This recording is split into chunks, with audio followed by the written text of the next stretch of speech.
सोनू भाई नमस्ते। आ रही फिनिशिंग बराबर आ रहा है ना? ये हो जाएगा ना, चिप जाएगा ना जॉइंट ये?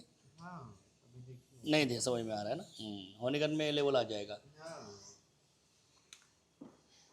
हे आपलं देवाराचं डोर आहे, एक तिथे ठेवलं आणि इथे ठेवलं आहे.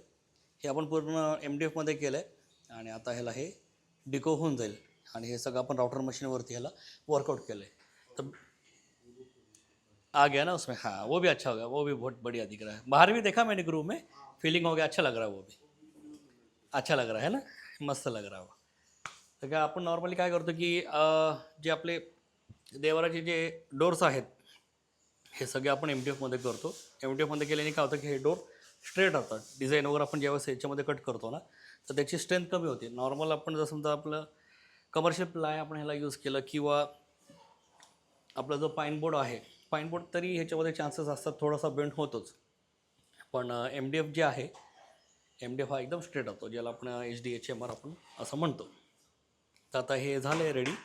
पूर्ण पॉकेट डोर आहे. पॉकेट डोर म्हणजे पूर्ण देवाराचे डोर ओपन होतात, आत जातात, परत बाहेर काढून तुम्ही त्याला क्लोज करू शकता. आता हे फायनल फिनिशिंग आहे. आता याला हे डिकोचं काम चालू होऊन जाईल. आणि अशाच इन्फॉर्मेटिव्ह व्हिडिओसाठी आमच्यावर तुम्ही ट्यून अप राहा आणि तुमचं जे प्रेम आहे आमच्यावर आणि आमच्या चॅनलबरोबर हे असं असू द्या. धन्यवाद.